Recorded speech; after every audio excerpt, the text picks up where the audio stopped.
గెలిస్తే మోతబరి, ఓడిపోతే ఓట్ చోరీనా అంటూ ప్రతిపక్షాలపై నిప్పులు చెరిగారు ఆంధ్రప్రదేశ్ డిప్యూటీ సీఎం. జాతీయ స్థాయిలో అయినా రాష్ట్ర స్థాయిలో అయినా ఇప్పుడు విపక్షాలకు ఇదే ట్రేడింగ్ గా మారిందంటూ ఫైర్ అయ్యారు పవన్ కళ్యాణ్. ఓట్ చోరీ వ్యాఖ్యలకు కౌంటర్ ఇచ్చారు పవన్ కళ్యాణ్. రాహుల్ గాంధీ గెలిస్తే ఓట్ చోరీ కాదన్న డిప్యూటీ సీఎం ఓడిపోయిన చోట ఓట్ చోరీ గుర్తొస్తుందని సెటైర్ వేశారు. ప్రతిపక్ష నాయకులను చూస్తూనే ఉన్నారు.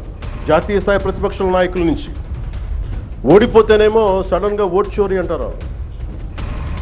వాళ్ళు గెలిచినప్పుడేమో ఓట్ చోరీలు కనిపించే వాళ్ళకి.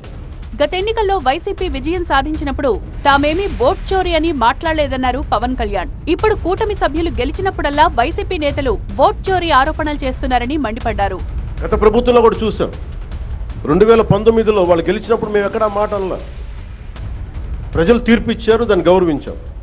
2024లో 164 కూటమి ప్రభుత్వానికి ఇస్తే సడన్గా వారికి ఏమనిపించిందంటే ఇది ఓట్ల గురించి మన ఓటింగ్ మెషిన్లో తప్పంటాం. అంటే గెలిచినప్పుడు ఒక న్యాయం, ఓడిపోయినప్పుడు ఇంకో న్యాయం. ప్రజల ఓటుతో ప్రజాస్వామ్యాన్ని కాపాడమే కాదు, నిత్యం నిఘాతో దేశ భద్రతపైన దృష్టి పెట్టాలి అన్నారు పవన్ కళ్యాణ్. కూటమి ప్రభుత్వం నారా చంద్రబాబు నాయుడు గారి నాయకత్వంలోని కూటమి ప్రభుత్వం చాలా స్పష్టంగా లా అండ్ ఆర్డర్ మీద, దేశం తాలూకు సుస్థిరత మీద మాకు చాలా సమగ్రమైన అవగాహన ఉంది.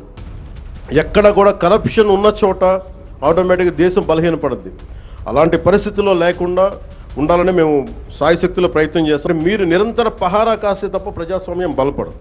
అందుకని మీరందరూ నిరంతరమైన విజిలెన్స్తో ఉండాలి. వైసీపీ పాలనలో ఎవరైనా గొంతెత్తితే దాడులు జరిగేవన్నారు పవన్ కళ్యాణ్. కూటమి పాలనలో ప్రజలు స్వేచ్ఛగా బతుకుతున్నారన్నారు డిప్యూటీ సీఎం.